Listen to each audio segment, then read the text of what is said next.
찬송가 577장 낳으시고 길러주신 함께 부르시면서 새벽 예배를 시작하겠습니다.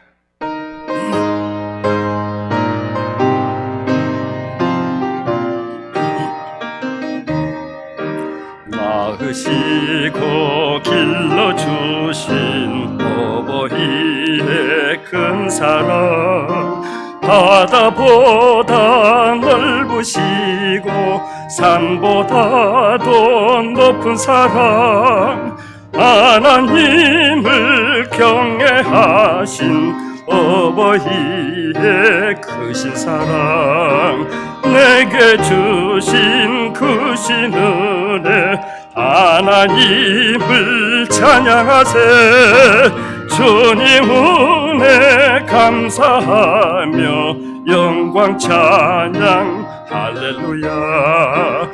힘들거나 괴로울 때 기도하신 어버이, 즐거운 일 함께 웃고 기뻐하신 그 얼굴이 긴 시간 흘렀으나 마음속에 남았구나. 내게 주신 크신 은혜, 하나님을 찬양하세. 주님 은혜 감사하며 영광 찬양 할렐루야. 재미있게 가르치신 귀한 성경 말씀이 기쁜 노래 찬양하며 예배드린 그 시절이 지금 와서 생각하니 어찌 평생 잊으리까. 내게 주신 크신 은혜, 하나님을 찬양하세. 주님 은혜 감사하며 영광 찬양 할렐루야. 아멘.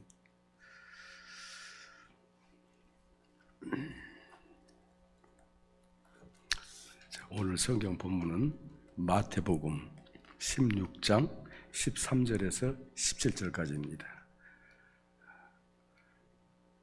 한 절씩 교독합니다. 예수께서 빌립보 가이사라 지방에 이르러 제자들에게 물어 이르시되 사람들이 인자를 누구라 하느냐.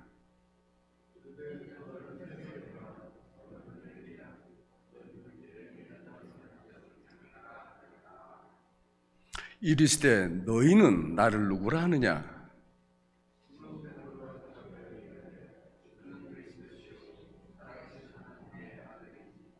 함께 읽습니다. 예수께서 대답하여 이르시되 바요나 시몬아, 내가 복이 있도다. 이를 내게 알게 한 이는 혈육이 아니요 하늘에 계신 내 아버지시니라. 아멘. 이 시간에는 신앙의 초점이라는 제목으로 말씀을 드리려고 합니다. 우리가 바른 신앙생활을 하기 위해서는, 다른 말로 말하면 참 그리스도인이 되기 위해서는 신앙의 초점, 믿음의 초점을 제대로 맞추고 신앙생활을 해야만 합니다. 우리 기독교는 예수 그리스도를 믿는 종교인데 예수 그리스도는 알지 못하고 그분의 가르침만 따른다든지, 또는 예수님을 알기는 아는데 머리로만, 지식으로만 알고 가슴으로 체험하지 못하는 그러한 신앙생활을 하고 있다면 그런 사람을 우리는 명목상 그리스도인이라 그렇게 부릅니다. 1970년대 그 미국 대통령들이 세 분이 계셨는데, 세 분이 재임을 하셨는데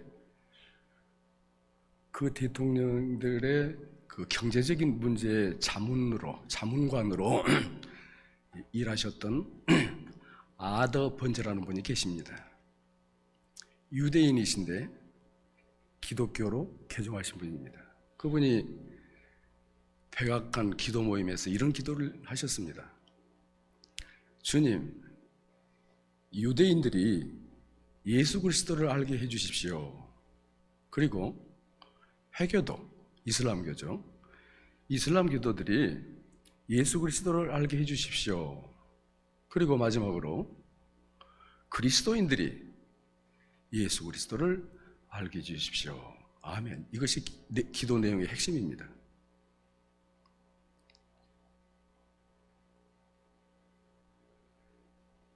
유대인이나 이슬람 교도가 예수 그리스도를 알아야 하는 것은 알아야지만은 예수를 지금 믿고 있는 그리스도인들에게 왜 예수를 알게 해주십시오? 이렇게 기도했을까요? 이분의 기도의 밑바탕에는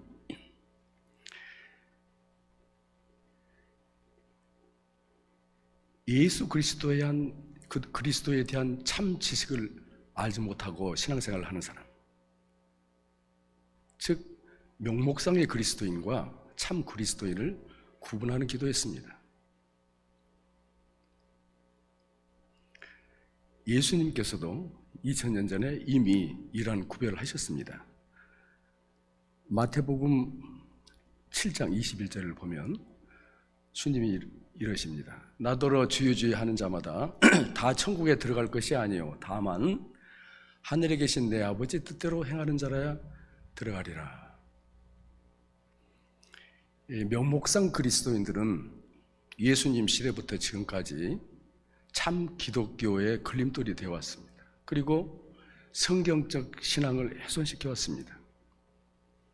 따라서 우리가 명목상 그리스도인이 되지 않기 위해서는 신앙생활의 초점을 무엇에 맞춰야 되고 무엇에 맞춰야 되는지 분명히 알아야 되고 그 초점을 벗어나지 않으면서 신앙생활을 해야 된다는 것입니다. 늘 점검하면서.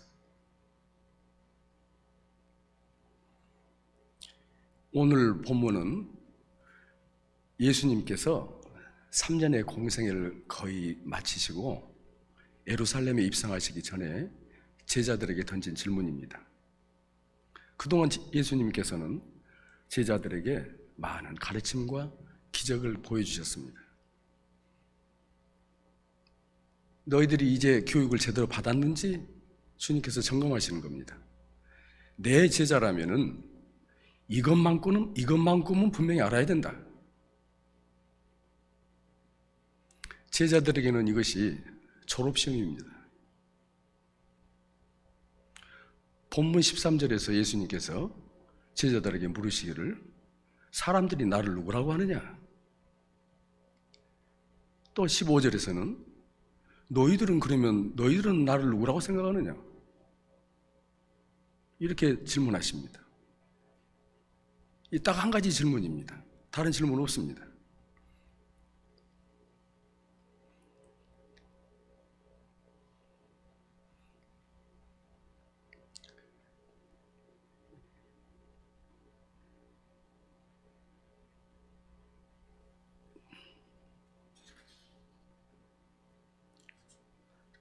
그러니까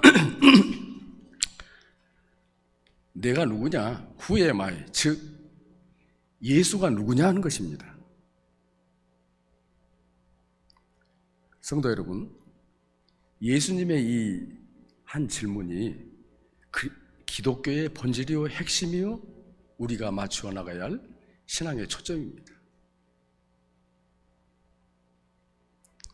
우리 그리스도인들은 무엇보다도 예수 그리스도가 누구신지 어떤 분인지 분명히 알아야 되고 거기에 신앙을 맞춰 신앙생활을 해나가야 되는 것입니다.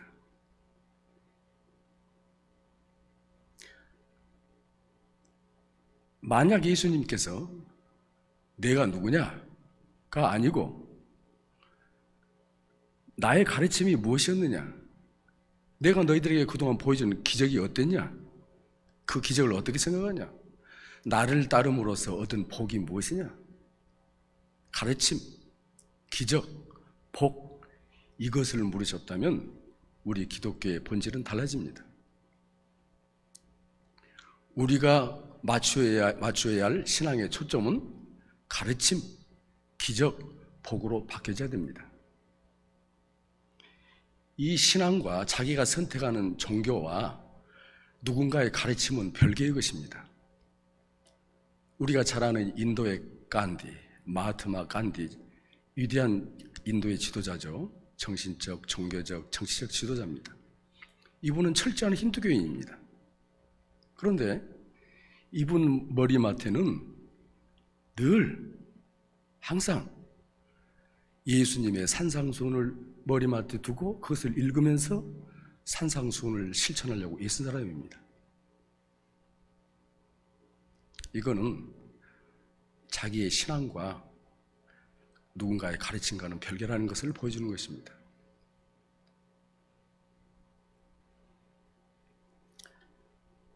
요한복음 5장 39절에 예수님이 이렇게 말씀하십니다. 성경에 대해서 너희가 성경에서 영생을 얻는 줄 생각하고 성경을 연구하거니와 이 성경이 곧 내게 대하여 증언한 것이니라.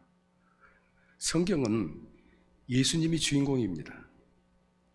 예수님이 빠진 각각의 성경은 알맹이가 없는 껍데기에 불과합니다.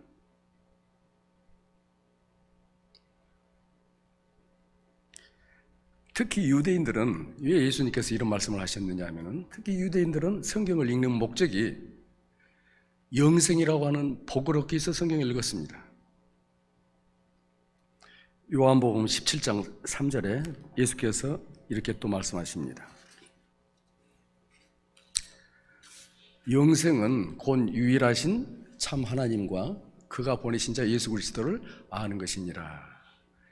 신앙생활의 목적이 영생복락이라고 한다면 그 목적을 성취하기 위해서는 하나님을 알아야 되고 예수 그리스도를 알아야 된다는 것입니다.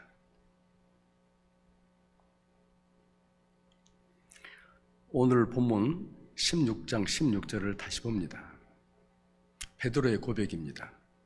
시몬 베드로가 대답하여 이르되 주는 그리스도시요 살아계신 하나님의 아들이니이다. 여기에서 베드로는 여러 가지 뜻을 포함해서 대답하고 있습니다.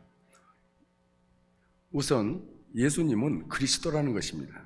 그리스도라는 것은 메시아, 구원자라는 뜻입니다. 그 다음에 살아있는, 예수님을 살아있다고 말씀하십니다. 물론 육신을 입고 지금 베드로 앞에 서 있는 예수님은 인간으로서 살아계신 분입니다. 그러나 보다 더 큰 의미는 역사를 초월해서 영원히 존재하는 분이라는 뜻입니다. 또 베드로는 예수님을 하나님의 아들이라고 말합니다.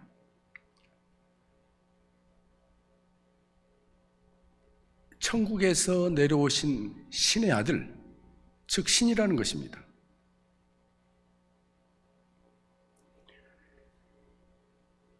이걸 종합하면 베드로는 하나님의 아들이 자기 백성을 구원하시기 위해서 육신의 옷을 입고 이 땅에 오신 구세주라는 것, 구세주라고 이렇게 표현하고 있는 것입니다. 고백하고 있는 것입니다. 이 말씀을 들으시고 베드로의 답을 들으시고 예수님께서 바요나 시몬아 내가 복이 있도다. 너의 대답이 완벽하다는 얘기입니다. A+를 주셨습니다.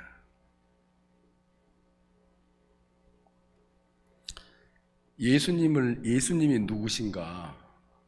누구신가에 대해서 기록한 성경이 바로 마태, 마가, 누가, 요한 이 네 복음서입니다. 이 네 복음서의 기록자들이 예수님을 어떻게 소개하고 있는지 보시겠습니다. 마태복음 1장 1절을 먼저 보십니다. 마태는 예수님을 이렇게 소개합니다. 아브라함과 다윗의 자손 예수 그리스도의 계보라. 예수님을 아브라함과 다윗의 자손으로 소개하고 있습니다. 인간으로 오신다는 것입니다. 예수님은 아브라함과 다윗의 특성을 그대로 다 모두 가지고 계십니다. 아브라함이 누굽니까? 믿음의 조상, 복의 근원, 유대민족의 조상입니다. 예수님은 유대인으로 오셨습니다. 그리고 영생복락을 가지고 오신 분입니다. 아브라함은 하나님을 믿는 훌륭한 사람이지만은 예수님은 우리가 믿어야 할 믿음의 대상으로 오셨습니다. 다윗이 누굽니까? 이스라엘의 왕, 하나님의 뜻에 가장 합당한 자. 예수님은 독생자이십니다. 하나님의 독생자. 그리고 이스라엘의 왕뿐만이 아니라 왕 중에 왕, 세상의 왕, 인류의 왕으로 오셨습니다. 그러니까 마태는 인간 예수, 복, 왕 이렇게 소개하고 있는 것입니다. 예수님의 인성을 강조하고 있습니다. 마가는 마가복음 1장 1절에서 이렇게 소개합니다. 하나님의 아들 예수, 그리스도의 복음의 시작이라. 예수님을 마가는 하나님의 아들로 소개하고 있습니다. 천국에서 오신 신의 아들, 즉 신이라는 것입니다. 예수님이 신이라는 것입니다. 앞에 마태는 인간으로 소개했습니다. 인성을 강조했고 마가는 신성을 강조했습니다. 그리고 신의 아들, 신일 뿐만 아니라 천국을 알리는, 복음을 알리는 메신저로서, 전달자로서 소개하고 있습니다. 누가복음 1장 1절에서 이렇게 소개합니다. 우리 중에 이루어진 사실에 대하여 우리 인간들입니다. 속에서 이루어진 사실. 의사요 역사가인 누가는 예수님의 이야기를 신화나 신들의 이야기나 우리 인간의 상상 속에서 만들어낸 허구가 아니라 역사적으로 존재하는 사실적인 인물로 소개하고 있습니다. 인성을 강조하고 있습니다. 사도 요한은 요한복음 1장 1절에 이렇게 소개합니다. 예수님을 태초에 말씀이 계시니라. 이 말씀이 하나님과 함께 계셨으니 이 말씀은 곧 하나님이시니라. 요한은 예수님을 말씀이라고 소개합니다. 이건 굉장한 상징적인 표현입니다. 예수님은 태초부터 계셨고 이 세상에 창조되기 전부터 계셨고 하나님과 함께 계셨고 예수님은 바로 하나님이시라는 겁니다. 신성을 강조하고 있습니다. 이걸 통해서 우리가 분명히 알아야 할 사실이 있습니다. 예수님은 100% 인간이요 100% 신이라는 것입니다. 이거는 우리의 이성으로, 인간의 생각으로 설명할 수 없는 문제입니다.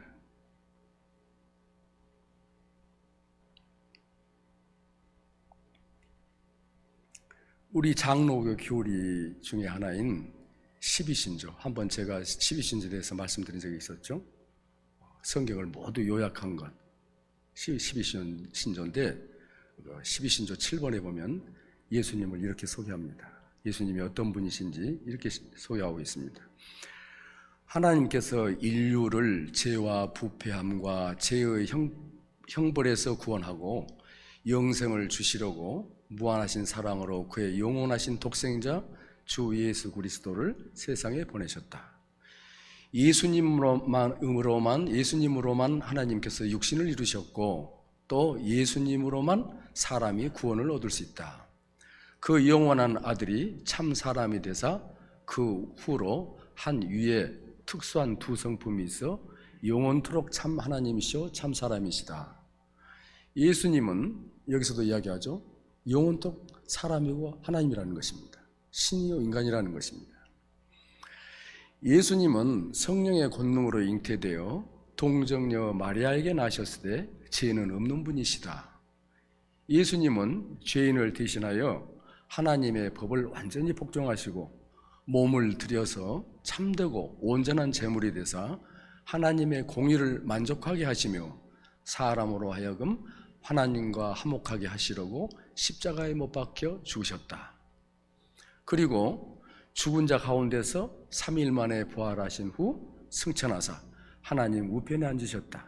그곳에서 자기 백성을 위하여 기도하시다가 죽은 자를 다시 살리시고 세상을 심판하러 재림하신다. 예수님이 어떤 분이신지, 예수님의 생애와 사역에 대해서 이렇게 예수님을 소개하고 있습니다. 우리 장로교 교리에서.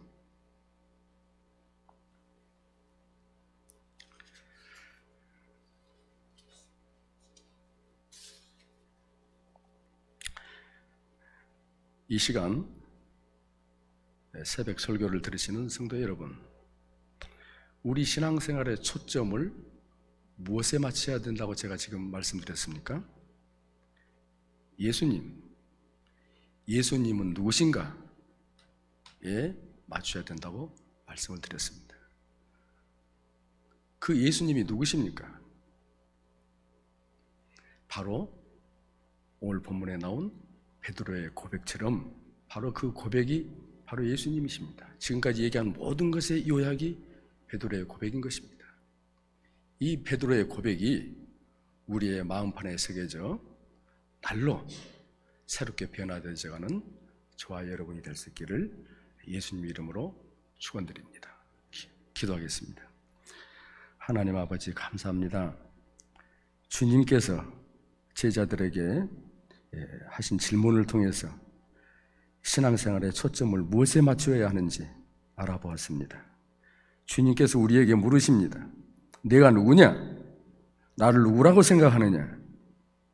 주는 그리스도시요 살아계신 하나님의 아들이시니이다. 주님을 저희 마음 중심에 모시고 그 주님을 체험하며 살아가기를 원하나이다. 저희의 세상적인 생각이 변화되고 날로 성숙되어져가는 그리스도인으로 모두 되어질 수 있도록 인도하여 주시고 축복하여 주시옵소서. 감사드리며 예수님의 이름으로 기도드리옵나이다. 아멘.